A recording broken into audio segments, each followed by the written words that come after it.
Hey, Common Sense Buffs Nation. What's up? What's up? What's up, y'all? It's been a long time. I shouldn't have left you without some dope content to react to. Guys, we are back up in here. I don't know if my setup is really clicking. Are we locked in today? Today is going to be an engaged session of the show. It's been a long time, man, guys. I'm a little bit rusty. But with this live, hopefully you guys will find out that I haven't lost any of the swag, any of the what I brought to the table that made you guys subscribers of this show. A lot has been going on in my world, which has forced me to step away a little bit and focus on some stuff in my life. Make sure I'm keeping the main thing the main thing. But I just cannot stay away, guys. I love creating content for this channel. I love all the support that you guys bring. And yeah, the energy that this gives me when I have an opportunity to sit here and talk a little bit about the Colorado Buffaloes and this CU Buffs team, which I'm very, very excited about. Hey, Judgment Day cometh, and in just I think 6 days or so, the Colorado Buffaloes are going to kick off their 2025-2026 college football season against the Georgia Tech Yellow Jackets. All right, on today's show, we're going to be talking about defensive starters. So right now in the chat, for those of you who are joining us right now on this live, if you're excited about Colorado, I need to know where you are tuning in from. All right, so go ahead in the chat. Let me know where you're tuning in from. This is going to be an engaged conversation. I want all the smoke today, guys, because I have my sense of who the starters are going to be on the defensive side of the ball. I would love to hear who you think are going to be defensive starters. Now, first time that I did my prediction for defensive starters was about 2 months ago. That was the last time I was on live. And that was right, I think, as summer workouts were starting. And this is where the legend of Coach Swayze was really being born. I think we've seen the effects of Coach Swayze. I know I had my feelings about Coach Mo leaving the program last year when Swayze was hired, and I don't think we really saw or understood what his impact was going to be. So when I was doing this is back when Swayze had those boys for the summer, and we've seen the tremendous impact that he has had on them and their conditioning and just the kind of physical presence a lot of these guys. If you looked at them in 2024, coming into 2025, many of them, especially, and I guess the biggest example of that would be Jordan Seaton. So go ahead. I see we got some people in here already. Let me know where you are tuning in from. Now, while I get everything dialed in here for who my projected starters are going to be, we're going to talk about some other stuff that's impacting these Colorado Buffaloes, including what I'm very excited about happening today. We're going to get to see Shedeur Sanders take the field for the Cleveland Browns. Lots of controversy since draft day. Shedeur Sanders, who on the field, from what we saw as Colorado Buffaloes fans, and from a lot of the buzz going into that draft, he should have been one of the first two, maybe three quarterbacks taken in that draft. He drops all the way down to the 5th round. Cleveland Browns actually trade back up to take him, and all the controversy that has been happening over the summer, where he seems right from the outside looking in as fans to be buried on that Browns depth chart. But you can't hide talent for forever. So we saw him make his NFL debut a couple weeks ago against the Carolina Panthers, where he was absolutely outstanding. And he continued to show the reasons why he should have been one of the first quarterbacks taken in that game. 2 touchdowns, a lot of great passes, and a lot of just excitement, right? So Carolina, nobody really goes to Carolina preseason games. Everybody hears that Shedeur is playing that game. Ticket sales go through the roof.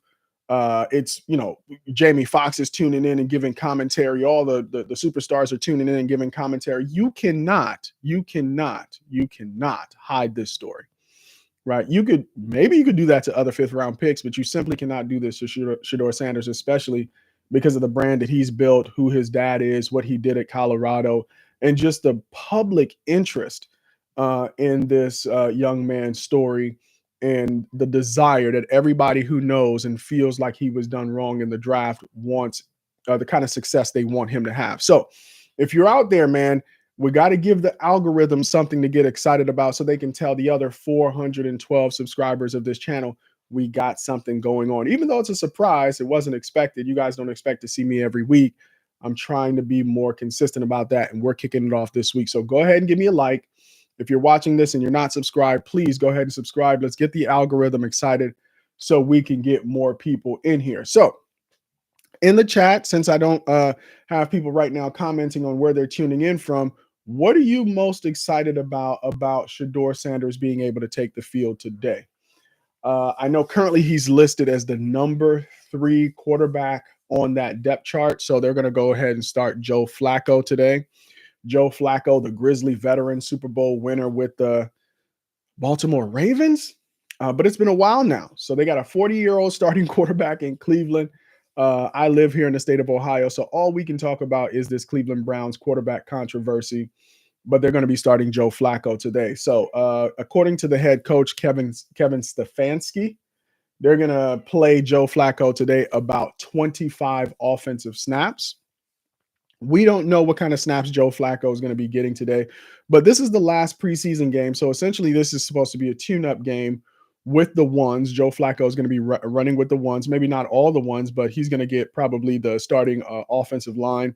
He may not have all his weapons around him today from on the outside, like wide receivers or maybe the running backs. But we should see about 25 plays that the Cleveland Browns intend to run when they open up the season, I think, against the Cincinnati Browns. So Joe Flacco was named the starter. Then following Joe Flacco, and everybody is anticipating the Cleveland Browns' 3rd-round pick, Dylan Gabriel, is going to take the field. Dylan Gabriel, quarterback out of Oregon. Prior to that, he played in 2 other college football programs, some blue blood programs, right? Oregon, perennial. They're always loaded. They're always in a position to compete for a conference title and or a national championship. And then he also played for Oklahoma prior. So Dylan Gabriel is going to get to play in the 2nd quarter. And then what I think is going to happen is going to be low viewership. So the game starts, the Cleveland Browns game starts at 1 p.m. I anticipate there's going to be low viewership from about 1 p.m. until on social media, everybody starts going crazy. Okay, it's halftime now.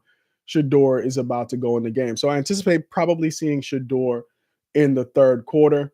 He may play out the entire game. And here's the thing about the crazy thing about the Cleveland Browns. They may have a 4th-string quarterback, and I think his name is Huntley.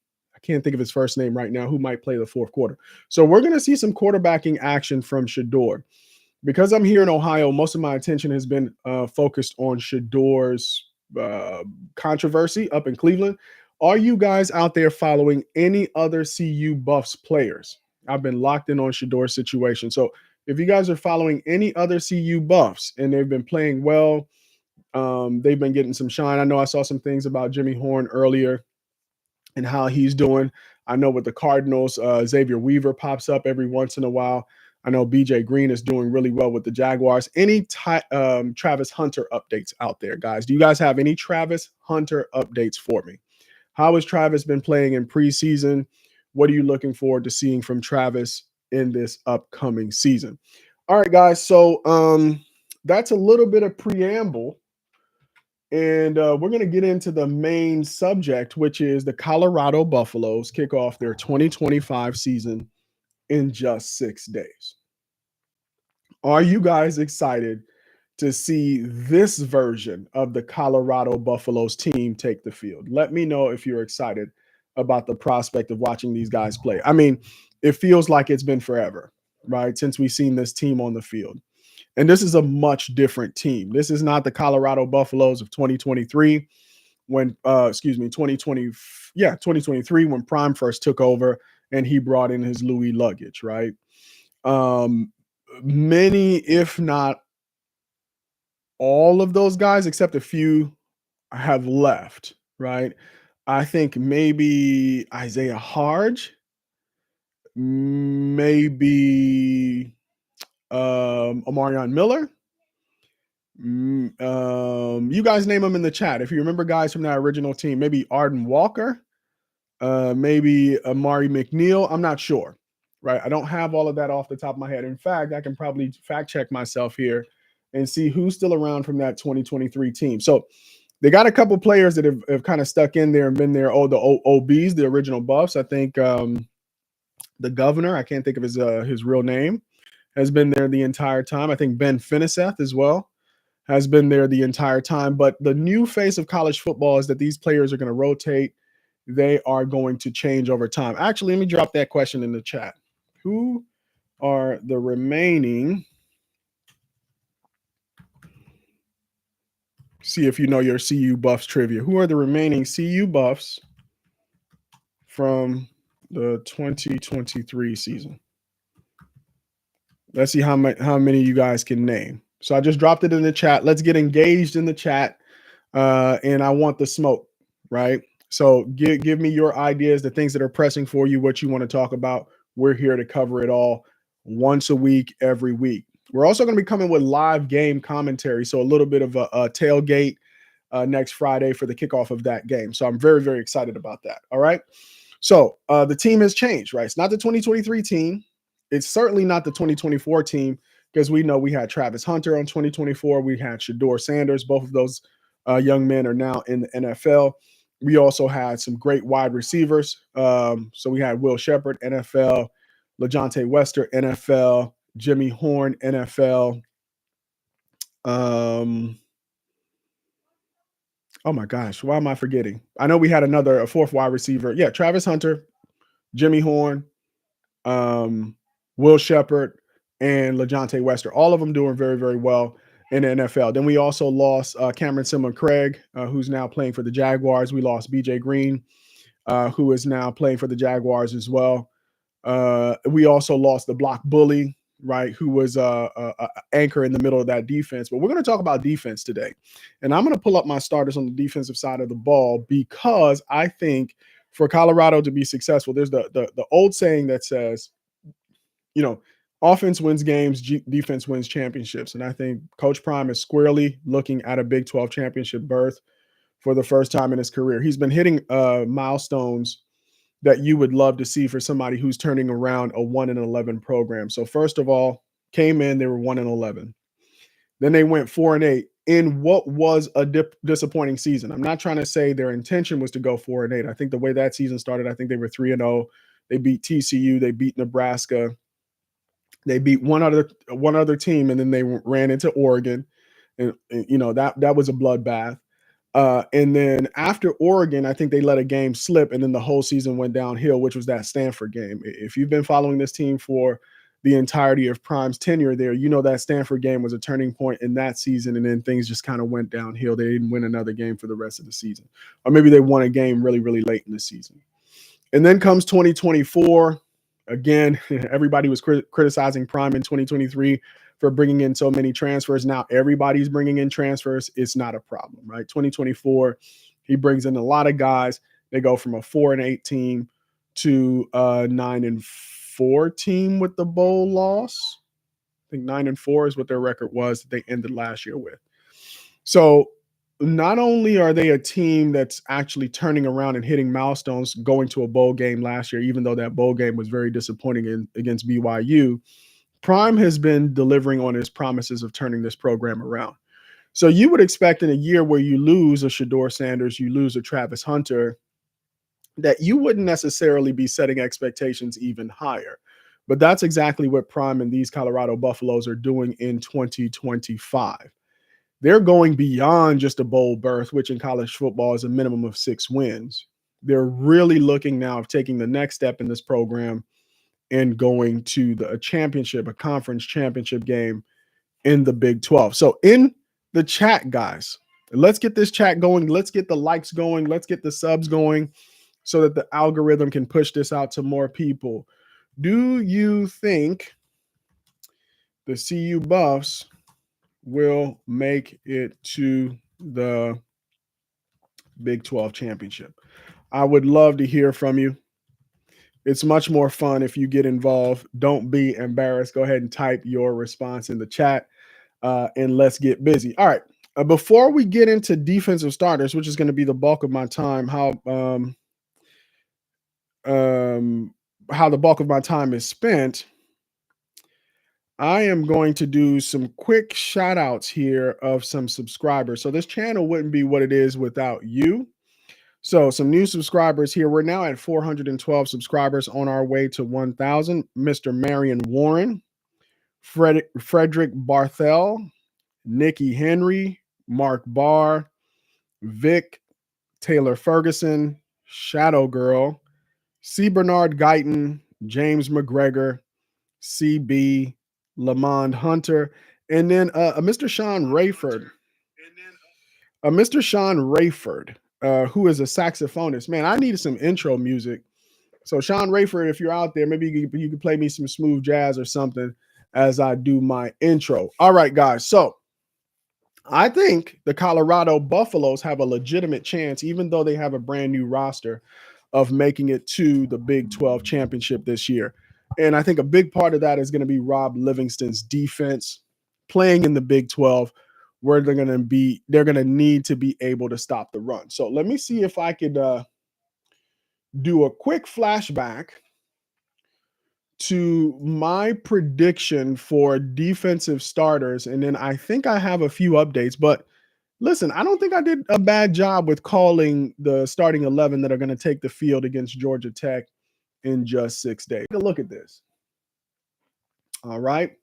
So here is my starting 11. This is from about 2 months ago, the last time I went live. This is my starting 11 for these Colorado Buffaloes. As you come in, go ahead and hit that like button, hit that subscribe button.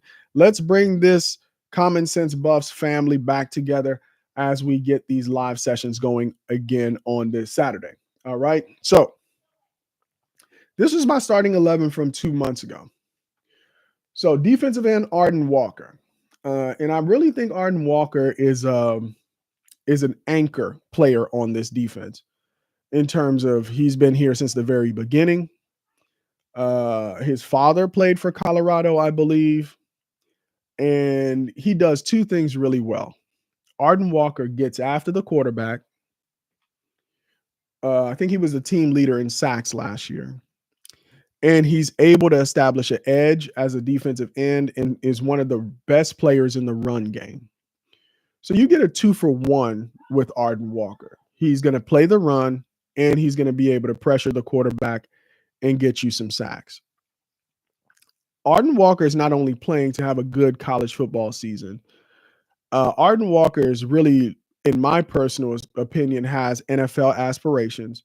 And I know he wants to put on tape and make a legitimate case for why an NFL team needs to draft him in next year's draft. So I'm not making any changes to that first defensive end spot.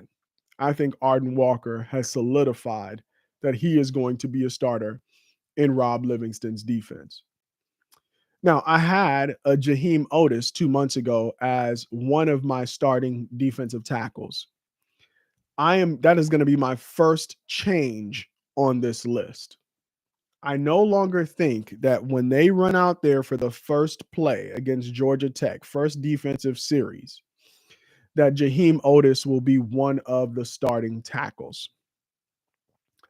I think that the player, and maybe it's easy to knock somebody else, right? And that's the thing with doing these when you do an analysis like this, or you're talking about other people's lives. I want to be very sensitive that I'm not saying this as a knock on this person. I know how hard it is to build something, to build a life, to build a relationship, to build a career. Me taking him off here is not some kind of knock on him as a person. Rather, this is a tip of the cap to the improvement that another player has made that has taken this position. You see, the thing about football is that you got to take these jobs. Right. These jobs are not necessarily just handed out by the coaches. The coaches really want the best 11 players on the field. And this is more of a tip of the cap to this other player than a knock on Jaheim Otis. I know Jaheim Otis was one of the most highly touted, probably the highest ranked defensive tackle, or maybe one of the top 3 highest ranked defensive tackles when he came out into the transfer portal. Everybody from coaches to fans had very, very high expectations of what he was going to bring to this defense. But there's another player who just said, okay, you're highly ranked, but listen, I've been here for a year already. I know what these coaches expect of me. I'm going to be in my second year under Warren Sapp's tutelage.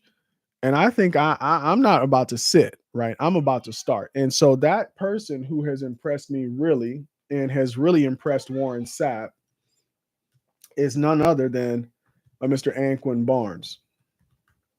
All right.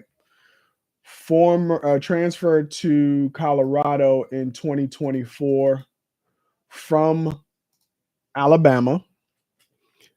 Big kid, so big that Warren Sapp challenged him to lose weight. So in a recent press conference, I was watching Warren Sapp talk about the fact that Anquan Barnes was over 330 pounds, I believe. He challenged him that nobody on his defensive line was going to play if they were over 310 pounds. He lost the weight. Again, the legend of Swayze continues.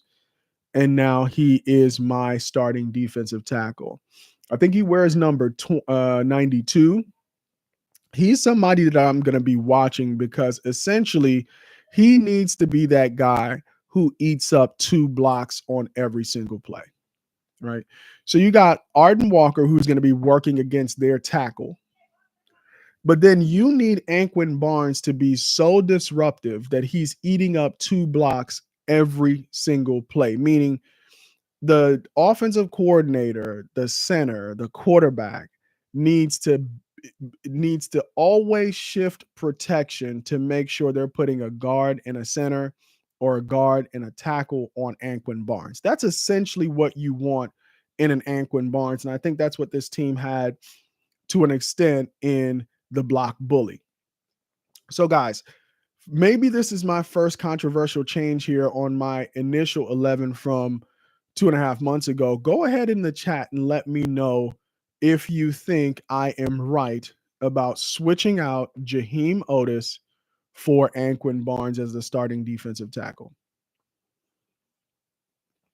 If Anquan Barnes can become that player that can eat up 2 blocks and free up some of these other players to be very disruptive, which is where I think this defensive line is going to excel. I think Anquan Barnes is going to be an exceptional player, and he might make a lot of noise, maybe get his first honorable mention, all Big 12 team, or maybe even outperform that expectation. I think we have a real player and a true replacement for the block bully in Anquan Barnes.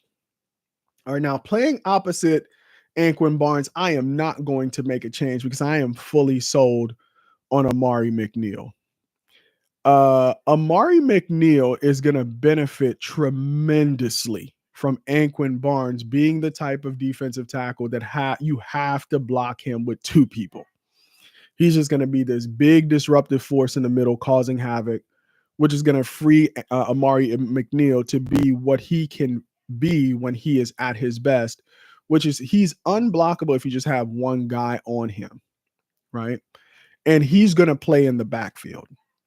So this is the guy that I think is going to benefit greatly from Anquan Barnes because we're going to see a lot of tackles for loss from Amari McNeil playing in the opponent's backfield.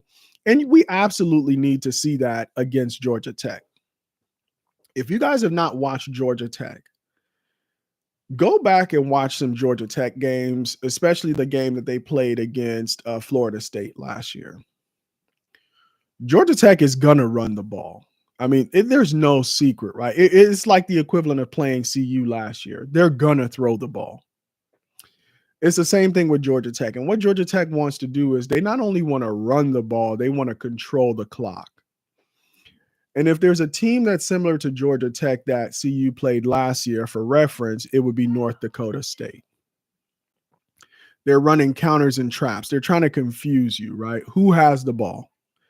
And they have one of the best running duos in college football in Haynes King, the quarterback who's going to run the ball, and Jamal Haynes, the running back, who's one of the top running backs in the country. And they're going to be playing a game of who has the ball, right? Is it the quarterback that has the ball that's running? Is it the running back that has the ball that's running? Or is it now you're so confused trying to guess if it's run or pass? Oh, tight end out of the backfield. Oh, wide receiver wide open, right? Because you bit up on something. You weren't disciplined. And so Amari McNeil and this entire front four need to be so disruptive and playing in the backfield that it really is not going to matter, right? What they try to do, and be very, very disciplined. So we'll see that. So on the opposite side, I have Amari McNeil, who I think is going to have a breakout season. Now, next to him is Sam Okunlola. Now, this is a guy who played well last year. And in the prior year, he used to play for Pitt before he transferred to CU. And he played well at Pitt, right, where he was a freshman standout. Again, Coach Swayze, Sam Okunlola is bigger this year, which in a Swayze program means that you're also going to be stronger. These guys are going to be in better physical condition. But here's the thing that he benefits from.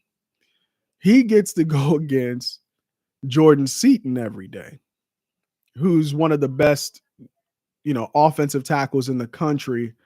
And all signs point to him being a first-round draft pick when he enters the draft, probably not next year, but the year after, right? Playing 3 seasons of college football. Jordan Seaton has been throwing people out of the club. Now, if you don't know what throwing people out of the club means, he looks like a bouncer, right? And when he's in practice, he's dominant. But the player that he has been going up against quite often is Sam Okunlola. And Sam is going to get the benefit from going up against one of the best offensive tackles in all of college football every day. So even though he played very well last year, I expect that his development is on a parallel track with Jordan Seaton's development. I'm not saying that they have the same ceiling. I think Jordan Seaton's ceiling is much higher than Sam Okunlola. But Jordan Seaton's development is also pushing Sam Okunlola, and he is going to be the benefit of that. In fact, they just got into a scrap during practice, right? So these two guys are going after each other. And I like that about Sam Okunlola, right? Jordan's bigger than you. He might, have the physical attributes that are better than you. He might have a higher ceiling than you, but you're not going to back down. And that was great to see, because Sam is going to have to go up against some nasty offensive tackles, and he needs to have that dog in him to be able to hold his own. So I'm liking that as my starting 4 on the defensive side of the ball. Arden Walker, Anquin Barnes, Amari McNeil, Sam Okunlola. Let me know if you agree, disagree with me in the chat. All right. Next up, let's talk about those linebackers. Now, we lost 2 really good ones, Levanta Bentley and Nakai Hill-Green, who is now playing for Alabama. I don't know where Nakai Hill-Green is on the depth chart. Let's see. Let's see if we can find Mr. Nakai Hill-Green. I think this is how you spell his name. All right, Nakai Hill-Green. Let's see where he is on the depth chart. Yeah, this was one of those tough losses. I wish he would have stayed in CU. Then we would have had some continuity with a linebacker who understands Rob Livingston's defense, making sure everybody gets lined up. So let's see. Defense looks like Nakai Hill-Green is second string middle linebacker right now for Alabama. That is how good Nakai Hill-Green was for these Colorado Buffaloes last year. Now, he's a grad transfer. He's playing behind a senior who's also a transfer, Justin Jefferson, and he's playing ahead of 2 freshman linebackers. So no wonder Alabama encouraged him to transfer. They really needed depth at that middle linebacker spot. But replacing Levanta Bentley and Nakai Hill-Green are none other than Mr. Martavius French out of UTSA and Reginald Hughes, who has impressed both coaches and fellow players alike. And so for these 2 guys, I think we have sound tacklers and guys who are going to be very effective from the linebacker spot in the run game, which you absolutely need to be very effective in the run game if you are going to win in the Big 12. Martavius French, ton of tackles last year. Let me actually get his statistics, and the same for Reggie Hughes. If you're going to play in a run-heavy conference, you need linebackers like Martavius French and Reggie Hughes. So let's look at Martavius' stats from last year. What do you guys think about the new transfer linebackers, guys? I would love to hear your opinions on our reloaded linebacker room. And do you think we have the replacements that we needed in order to pick up where we left off in 2024? All right, 2024, Martavius French, 80 total tackles, 52 solo tackles, 28 assisted tackles. He had 1 sack. He had 3 pass deflections. Now, the only question mark that I have for this linebacking core is the linebackers in coverage. But in terms of my confidence in them being able to play the run, I think we have the kind of linebackers that are going to thrive in the Big 12. He's very communicative, right? And what I love about him is he celebrates with other players on the defensive side of the ball when they make plays. You need that kind of personality on your defense, the guy who's always going to big you up, who's always going to encourage you, and is always going to over communicate. So I love Martavius French in that linebacker spot. On the other side of Martavius is none other than Mr. Reginald Hughes, the transfer from Jacksonville State, who had an outstanding year. I think he was first team all conference. Used to play under Rich Rod when Rich Rod, who is now the head coach of the West Virginia Mountaineers, who I think we play the Mountaineers towards the end of the season. But he played under a very good coach in Rich Rod, head coach. And similar to Martavius, Reggie Hughes had 83 total tackles, 32 solo, 51 assisted. He had 4.5 sacks. And so you really love to see that in a linebacker who's able to not only be able to stop the run, but get pressure on the quarterback. So they trusted him enough to blitz him, and he was very effective when blitzing. Again, my only question mark. Now, it's kind of unfair to these guys because some of the times in these well-off and reach the people media videos, they're trying to cover Trackhawk. And you just, I don't know what you need to do when you see Trackhawk out there and he's lined up with the linebacker. I guess the only thing you can do is call a timeout and get that linebacker out of there, right? And that's one of the disruptive things when we turn around, we talk about Colorado on the offensive side of the ball. I really would like to highlight a player like Trackhawk. So I'm confident, right, in these two gentlemen being the starting linebackers when we take the field next Friday. All right, now to the secondary. I don't think we really have many surprises here, but I like that one of these people that we're going to talk about was somebody that I had battling for the cornerback spot and who his competitor might be. So lock at a corner is DJ McKinney, right? Projected to be a potential first round player. I think DJ McKinney, again, we don't always see all the film, all the tape on well off, but I think he's gonna be a big beneficiary from having played opposite Travis Hunter and seeing what it is to be an elite corner and the skills and all of the tools that you need to have to be an elite corner. But then also going up against the wide receivers that he went up against in practice every day last year, and then the wide receivers that he's going up against in practice every day this year. The range of types of wide receivers that are in that Colorado wide receiver room is great for a cornerback, right? So if you're going to play against a tall wide receiver that's fast, both tall and fast, then you get to go up against, oh my goodness, what's the kid's name? Oh, geez. Campbell transfer. Why is his name? slipping my mind right now. What? That's why we have the internet. Sincere Brown, right? So if DJ McKinney wants to get the experience of covering a tall, fast receiver in game prep, well, all week he gets a chance to go up against Sincere Brown. If he wants a technically sound, your classic wide receiver one that's big, physical, then he gets to go up against a Marion Miller. If he's just like ultra fast, super shifty, small wide receiver, then he gets to go up against Quentin Gibson or Isaiah Harge.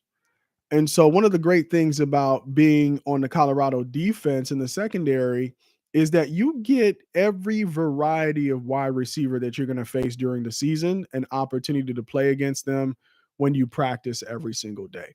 And so DJ McKinney is only going to continue to get better. I think the biggest thing that I see with DJ's game is that he's in great position, is trusting his technique enough to get his head around. Once DJ gets super comfortable with getting his head around, he's going to have a ton of interceptions, right? Because he's usually in great position, but I feel like he hesitates to turn his head to make a play on the ball, right? And so I'm going to love watching DJ McKinney this year as he continues to grow and evolve as a cornerback. Now, on lock right now is nickel.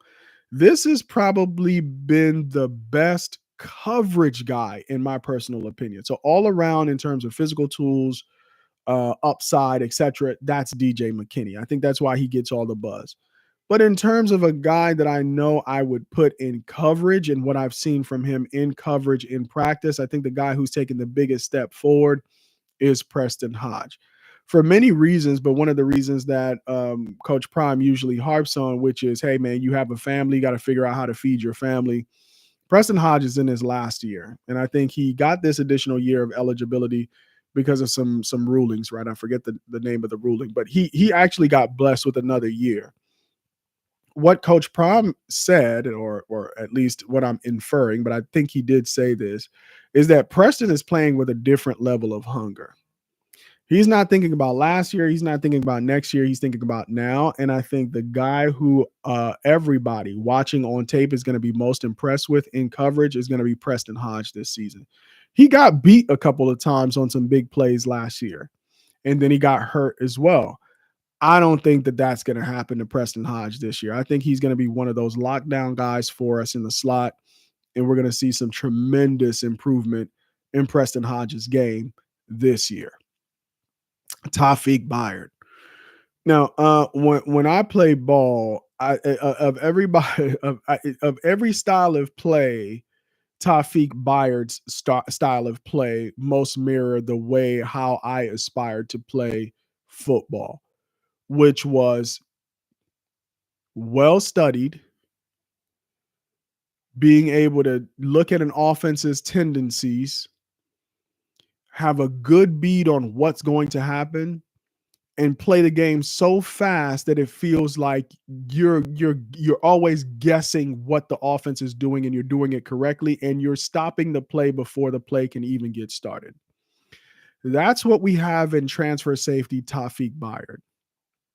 And you can see it in his highlight film, right? He is a safety that lives in the backfield. What that means is that when that ball is snapped, he makes his reads quickly. Probably pre-snap reads are very good with Tawfiq. And he is playing with his hair on fire, meaning if it's a run play, Tawfiq is not your traditional safety in that he's the last line of defense. He is on the other side of the ball making the play, right? So I expect that you're going to see Tawfiq making a lot of tackles, from 2 yards gained to all the way to a tackle for loss. He's gonna be playing in the backfield. I expect he's gonna have some sacks too, similar to Shiloh Sanders. In fact, I think they're gonna blitz him like they blitzed Shiloh, which was oftentimes off the edge, right? I think you could trust Tawfiq with some blitz packages where he could be very effective. So I love Tawfiq as Shiloh Sanders' replacement. Now, the Swiss Army knife of the defense, or especially of the secondary, is Carter Stoutmeyer. So I think he's going to be playing that true free safety position, that last line of defense. He's a short tackler, which you love to see in your free safety. Um, Want to see him, which I think this is going to be his first year, being fully focused on just one position in Rob Livingston's defense. So as a freshman, I think he played corner. And then last year, he was asked to do everything, right? He was asked to play corner.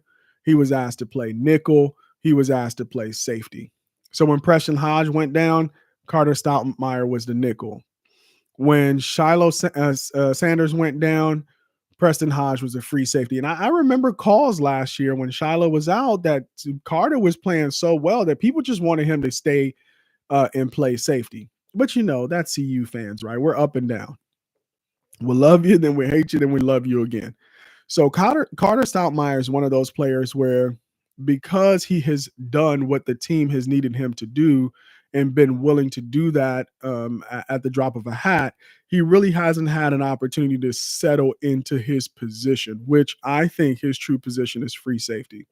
So very excited to see what Carter Stoutmeyer brings to this team. Now, the only change I've made since 2 months ago has been one change, right? The Jaheim Otis swap out for Anquin Barnes. Now we come to a DB position where I think there's one of the most heated battles for a starting spot. Through spring ball, RJ Johnson had really impressed, and we lost another big player who I think would have had a monster year if he had stayed at Colorado, in Colton Hood. Once Colton transferred to Tennessee, the battle began for cornerback 2. So RJ Johnson was transferred out of Arkansas to come over and play safety, but I think his natural position is corner. Moved to corner in the spring and really impressed. However, in the spring portal, they brought over Tion Parks. And on the substitution side, you see Tion Parks, somebody I identified 2 months ago as somebody who would be an impact substitute. I don't know who's going to be starting opposite DJ McKinney on Friday, but I am going to go ahead and stay with RJ Johnson for right now. Yeah, I'm going to go ahead and stay with RJ Johnson for right now, but I think Tion Parks is really giving him a run for his money. And another guy who's also giving both of those guys a run for their money is Tyrekus Davis, the transfer out of Wyoming, just purely because of his experience, his aggression. But Kevin Mathis just outright came out and said it. He said Tyrekus Davis is going to see the field, but he's going to see the field in his dime package, right? He's going to play, but he won't necessarily be starting at the other corner. The competition for that opposite corner in Coach Mathis's mind is between RJ Johnson and Tion Parks. So I'm going to keep it right there. All right. So now let's talk about some guys who I think will pop. And so I think this is much of what we're going to see from a change perspective. Some guys I think that are going to be impactful that we're not really talking about. And those are the names that I'm going to put on the substitution side. So I'm going to stop real quick. I've been talking a lot. I see a lot of people jumping in here. I would love for you guys to jump in the competition in the chat right now. What do you think about my starting defensive 11 for these Colorado Buffaloes? Are you impressed? Not impressed? You like the commentary? Hate the commentary? What is your feedback, guys? I want all the smoke in the chat. Hey, the chat makes doing this a lot more fun. Hopefully you guys are having a lovely Saturday. Go ahead and hit the like button. If you haven't subscribed, go ahead and hit the subscribe. Let's give the algorithm what it wants. All right. Very, very excited for this Friday. So a couple of names that I think are going to be some impact players on Friday that we should not be surprised if we see. Right here, I'm going to add another DB. Right, I already mentioned his name, but he's been making plays, and that's Tyrekus Davis. Don't be surprised if you see Tyrekus Davis making some plays on Friday. I think he's doing everything that he's being asked to do, and then he is going to be one of the biggest beneficiaries from having been coached by the greatest cornerback of all time, Deion Sanders. Don't be surprised if you see Tion Parks. Right? He is in a battle with RJ Johnson, this is one of the ones where I might be wrong. I might be wrong if we don't see RJ run out there number 5 and we see number 3 on defense, Tion Parks run out there. So 2 guys I'm watching for impact. Now, although he's not starting, one of the guys that's been impressing the coaches is Q, right? QW. I'm not going to type his full name because on the defensive line, I'm going to add another impact player. So I'm looking forward to seeing an impact from Quincy Wiggins. I mean, he is due for his breakout season, right? Don't you guys think? All the physical attributes that you'd want in a defensive end, second year of coaching with that defensive line coaching room, benefiting from the Warren Sapps of the world and all those other coaches coaching him up. So I'm looking for a big game from Quincy Wiggins, and a guy that was highly touted coming out of the state of Michigan. I think he was the defensive player of the year when he came out. He's been on this team for 2 years, and that's Brandon Davis-Swain. So we're talking about a guy who's going to get some run. He's going to get in this game. Started off, he was recruited as a defensive end, but now plays defensive tackle, so he put on some weight. I'm looking forward to what Brandon Davis-Swain, what kind of impact he's going to have in this game as well. Now, I'm going to switch this out on the defensive side of the ball. I'll keep a couple of these on the defensive side of the ball. I think maybe down here in the linebacker spot, because you never know what might happen. I think the next guy up here, I would love to see JB get some run this game, right? If he has to. If anything comes up, I think Jeremiah Brown is going to get his number called, and he's going to be very, very competent. Another guy who's going to get some run as well, I think, is going to be Keaton Wade. Watch out for Keaton Wade as well. He played very well in spots. His brother transferred out. He decided to stay, so there's a reason why he stayed. I think he thinks he can have a big impact this season. I think he's healthy, fully healthy, where he's going to be able to play the entire season. So I'm looking forward to what we get from Keaton Wade this season. Impact freshman, London Merritt. I think London Merritt is going to get some run in this game if he's healthy. I've seen him in the yellow jersey. I don't know if he's 100%. But I'm looking forward to seeing what London Merritt does when he gets in this game. And then not so much from a freshman free safety. I think we have a lot of depth at that free safety / strong safety position. I think he has Love ahead of him. I think he's going to have Slaughter ahead of him. But one of the kids that I'm very, very excited about on this defense is TJ Branch. All right, guys, listen, y'all left me out here to do most of the talking. We really didn't get a lot of action in the chat, but what can I expect? I've been gone for 2.5 months. So you guys are probably like, hey, let me fill out this common sense guy. Is he back for real? Is he really about to give us this content on a consistent basis? Guys, I'm promising you, I'm going to give you this content on a consistent basis if you stay tuned with me. Thank you for hitting that like. Thank you for hitting that subscribe. I'm going to end the stream now, but I'm going to be back on Friday to do, tailgate, right, of the big game. Everybody is looking forward to this big game. It's going to probably be the most watched college football game of week 0, and I am here for it. Thank you guys so much. Hopefully you have a wonderful weekend and a great Saturday. See you guys on Friday. Until next time, peace.